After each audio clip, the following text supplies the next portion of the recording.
Good morning all. Today we discuss the next worksheet. This is, see, if you see this, multiple choice questions are there. In this first one, where should we place the object in front of a concave mirror to obtain same size image? Okay, same size image. And second one, a point size image is obtained in front of a concave mirror. Guess the position of the object.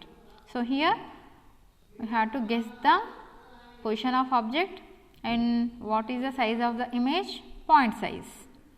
And third one, complete the ray diagram. And fourth one, state all cases in which enlarged image is obtained for a concave mirror and draw ray diagrams for them. So in this case we want enlarged image. Same questions in Telugu medium. If you want to see,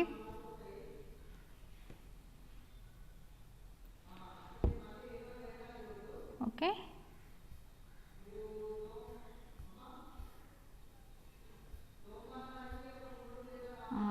Telugu medium questions ఒకసారి చూద్దాం.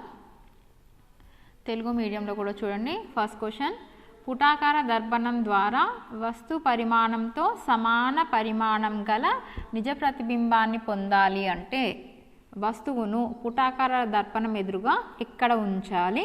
ఇది మొదటి ప్రశ్న. రెండో ప్రశ్న, పుటాకార దర్పణం ఎదురుగా వస్తువును ఏ స్థానం వద్ద ఉంచినప్పుడు బిందు రూప ప్రతిబింబం ఏర్పడుతుంది?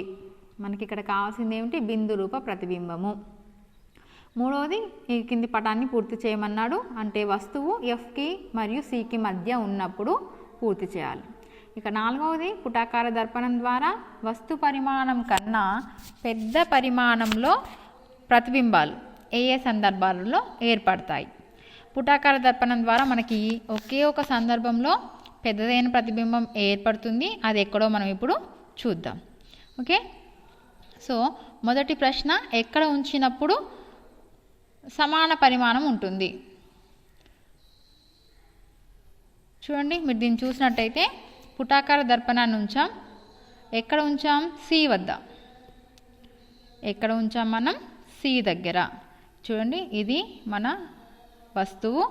సి వద్ద వస్తువు ఉంచినప్పుడు ప్రతిబింబం కూడా సి వద్దే ఏర్పడింది. అంటే దాంతో పాటు ఇంకోటి మనం ఏం గమనించాలి? సమాన పరిమాణము, సేమ్ సైజ్ ఇమేజ్ ఎక్కడ ఫామ్ అయింది? సి వద్ద. ఇది ఒకటో ప్రశ్నకి సమాధానం. ఏమిటి ఒకటో ప్రశ్నకి సమాధానం?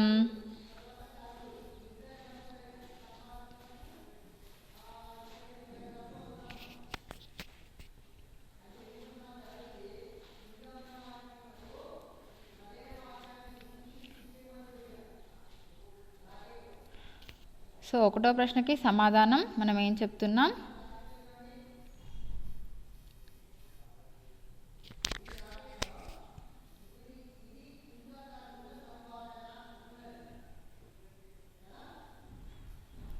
రైట్, వస్తువును సి వద్ద ఉంచినప్పుడు మాత్రమే. వస్తువుని ఎక్కడ ఉంచాలి మనం? సి వద్ద. సి వద్ద ఉంచినప్పుడు.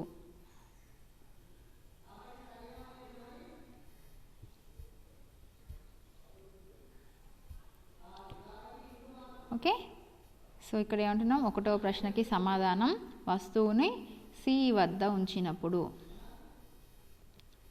At C. సి అంటే ఏంటి? Centre of curvature. Centre of curvature.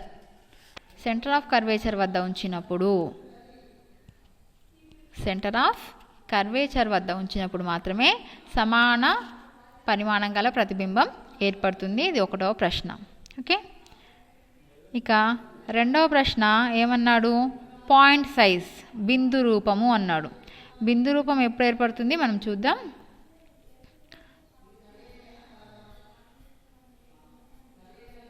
చూడండి, ఇక్కడ పాయింట్ సైజుడు మీకు ఇక్కడ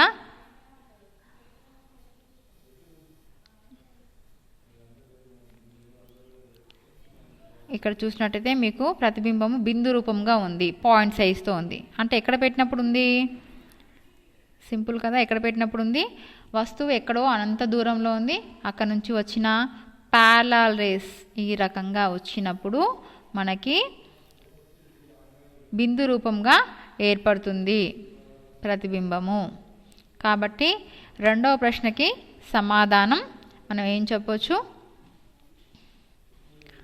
వస్తువు అనంత దూరంలో ఉన్నప్పుడు, at infinity.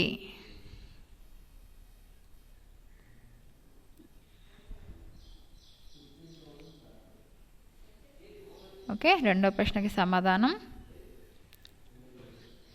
Sorry, I have to take this.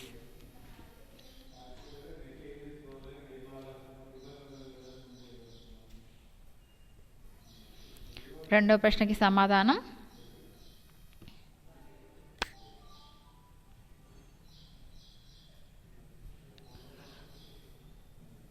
At infinity, అనంత దూరంలో వస్తువుని ఉంచినప్పుడు. ఓకే, ఇక మూడవ ప్రశ్న చూడండి. మూడవ ప్రశ్న ఏముంది?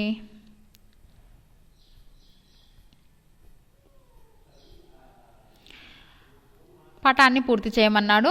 అది ఎఫ్ మరియు సికి మధ్యగా ఉంది. సో ఈ పటాన్ని మనం చూద్దాం.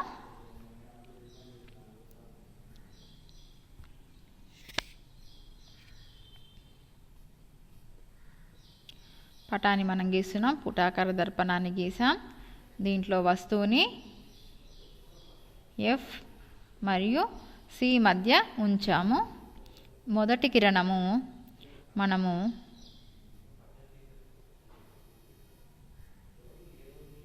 ప్యారలల్ తీసుకుంటాం, అది ఎఫ్ నుంచి వెళ్తుంది.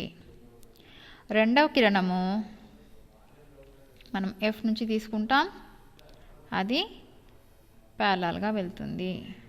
మొదటి కిరణము ప్రధాన అక్షానికి సమాంతరంగా తీసుకుంటాం, అది ఎఫ్ నుంచి అంటే నాభి నుంచి వెళ్తుంది. రెండవ కిరణము వస్తువుపై నుంచి నాభి నుంచి వెళ్ళేటట్టుగా తీసుకుంటాం, అది ప్యారలల్ టు ప్రిన్సిపల్ యాక్సిస్ ప్రధాన అక్షానికి సమాంతరంగా వెళ్తుంది. ఈ రెండు కట్ అయిన దగ్గర అంటే మీన్స్, ఒక్క నిమిషం మళ్ళీ క్లియర్గా గీస్తాను మీకు.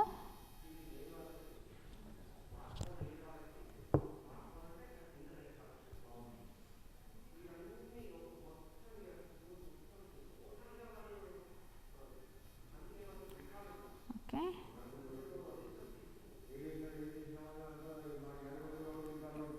ఎఫ్ సి, ఎఫ్ మరియు సికి మధ్యలో వస్తువును ఉంచాం, parallel to principal axis F. Next one from F. So ఇది నాకు కరెక్ట్గా ప్యారలల్గా రాలేదు. ఓకే, సో మనకి ప్రతిబింబం చూడండి, నాకు ఇక్కడ స్కేల్ లేదు కాబట్టి కరెక్ట్గా రాలేదు.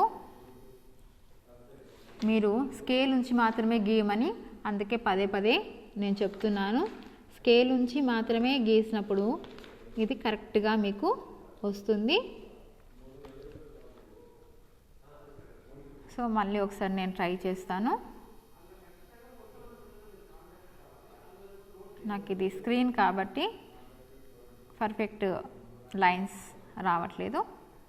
ఒక్కసారి మళ్ళీ చూద్దాం. కాన్కేవ్ మిర్రర్ తీసుకున్నాం, ఎఫ్ సి, ఎఫ్కి మరియు సికి మధ్య వస్తువుని ఉంచాం. నేను ఈసారి కొంచెం కరెక్ట్గా గీయడానికి ట్రై చేస్తాను. లైన్స్ ఓకే, రైట్ వచ్చింది. చూడండి ఎక్కడ కట్ అయింది? బియాండ్ సి అంటే సి అవతల ప్రతిబింబం ఏర్పడింది, వక్రతా కేంద్రము అవతల. ఇది మన థర్డ్ క్వశ్చన్. ఇక మీరు నెక్స్ట్ క్వశ్చన్ చూసినట్టయితే అది నాలుగవది. పుటాకార దర్పణం ద్వారా వస్తు పరిమాణం కన్నా పెద్ద పరిమాణం రావాలి. మనకి పెద్ద పరిమాణం రావాలి అంటే ఎక్కడ ఉంచాలి చూద్దాం. ఓకే, వస్తువు కన్నా పెద్ద పరిమాణం చూడండి, ఇక్కడ మీకు కనిపిస్తుంది వస్తువు ఇక్కడ ఉంది, దానికంటే పెద్ద పరిమాణం కల ప్రతిబింబం కనిపిస్తుంది. Enlarged image. ఎక్కడ ఉంది వస్తువు? పి. ఇది పి, ఇది ఎఫ్. పికి మరియు ఎఫ్కి మధ్య ఉంది. సో దీనికి ఆన్సర్ మనం ఏం రాస్తాం? Between P and F. P మరియు ఎఫ్ మధ్య వస్తువు నుంచినప్పుడు మాత్రమే మనకి పెద్దదైన ప్రతిబింబం ఆ ఒక్క సందర్భంలో మాత్రమే ఏర్పడుతుంది. ఇది మన 4వ ప్రశ్న. ఇంకా 5వ ప్రశ్నకి వెళ్దాం. 5వ ప్రశ్న మల్టిపుల్ చాయిస్.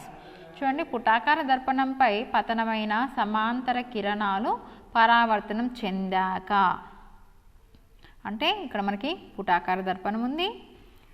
పుటాకార దర్పణంలో సమాంతర కిరణాలు వస్తున్నాయి. సి తీసుకుంటున్నాను. సమాంతర కిరణాలు వచ్చాక పరావర్తన చెందాక ఏమవుతాయి? సమాంతర కిరణాలు ఇందాకనే మనం గీసుకున్నాం. సమాంతర కిరణాలు ఎప్పుడు కూడా వచ్చినా కూడా అవి ఎఫ్ నుంచి వెళ్తాయి. అంటే ఎఫ్ అంటే ఏమిటి? నాభి గుండా ప్రయాణిస్తాయి. కాబట్టి అది ఏ ఆప్షన్లో ఉందో చూడండి. నాభి గుండా ప్రయాణిస్తాయి, ఏ ఉంది. కాబట్టి A is correct answer. 6. Next one. పుటాకార దర్పణం ఎదురుగా వస్తువును ఏ స్థానంలో ఉంచినప్పుడు వస్తు పరిమాణం కన్నా చిన్న పరిమాణం గల ప్రతిబింబం ఏర్పడుతుంది? మనకి వస్తువు కంటే చిన్నదిగా ఉండాలి. చిన్నదిగా ఎప్పుడు ఏర్పడుతుంది మనకి? చూసుకుందాం. మీరు చూడండి, చిన్న ప్రతిబింబం ఏర్పడాలంటే మనం ఎక్కడ ఉంచాలి వస్తువుని? మనము సికి అవతల వస్తువుని పెట్టినప్పుడు, ఎక్కడ?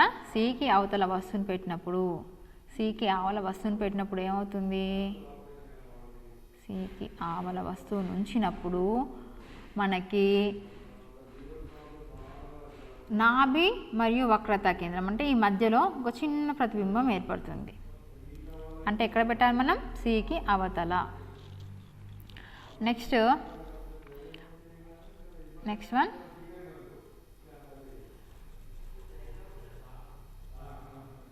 రైట్. పుటాకార దర్పణం ఎదురుగా వస్తువును ఉంచినప్పుడు మిథ్యా ప్రతిబింబం ఏర్పడు స్థానం.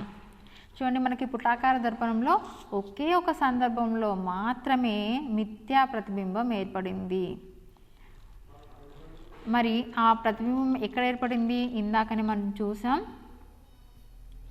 ఇది మాత్రమే మిథ్యా ప్రతిబింబం. అప్పుడు వస్తువుని ఎక్కడ ఉంచాం మనం? పికి ఎఫ్కి మధ్య ఉంచినాం. పికి ఎఫ్కి మధ్యలో ఉంచాం. కాబట్టి పికి ఎఫ్కి మధ్యలో ఉంచినప్పుడు మాత్రమే మనకి ఏర్పడుతుంది. కాబట్టి కానీ ఇక్కడ మనకి ఏమడిగాడు? మిథ్యా ప్రతిబింబం ఏర్పడు స్థానం అడిగాడు. ఎక్కడ ఏర్పడింది? చూడండి, మీరు ఇక్కడ చూసుకున్నట్టయితే దర్పణం వెనకాల కాబట్టి చూడండి, దర్పణంలో అంటే అది దర్పణంలో ఏర్పడింది. కాబట్టి answer D. Next question.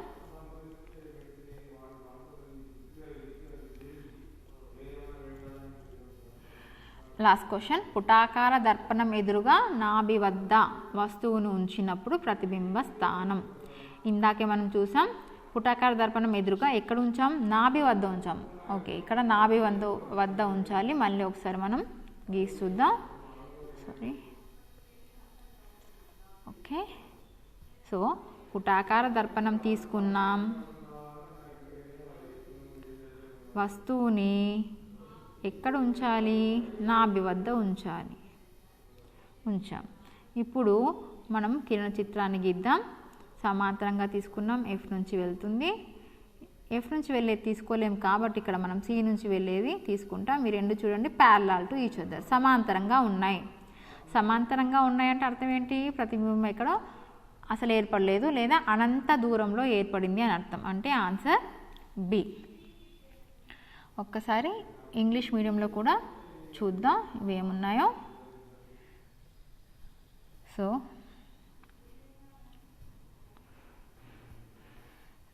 Same questions but ఇంగ్లీష్లో చూడండి. parallel beam of light rays after reflection from a concave mirror pass through focal point. That is the correct answer. So ఇక్కడ మనకి ఇక్కడ ఏ ఉండాలి, త్రూ ఫోకల్ పాయింట్ అనే దానికి మాత్రమే A ఉండాలి. ఇది A answer A.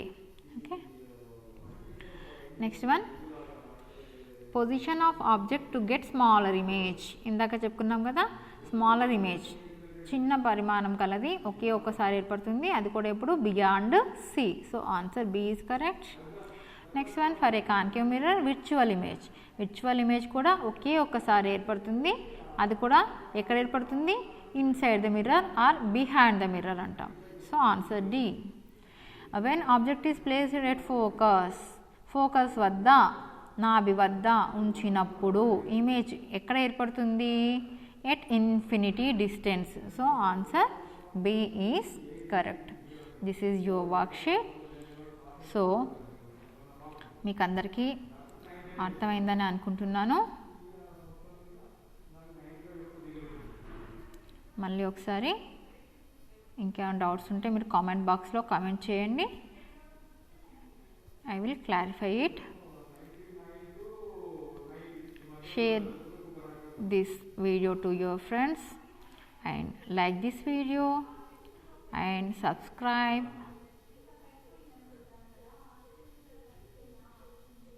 Okay, bye.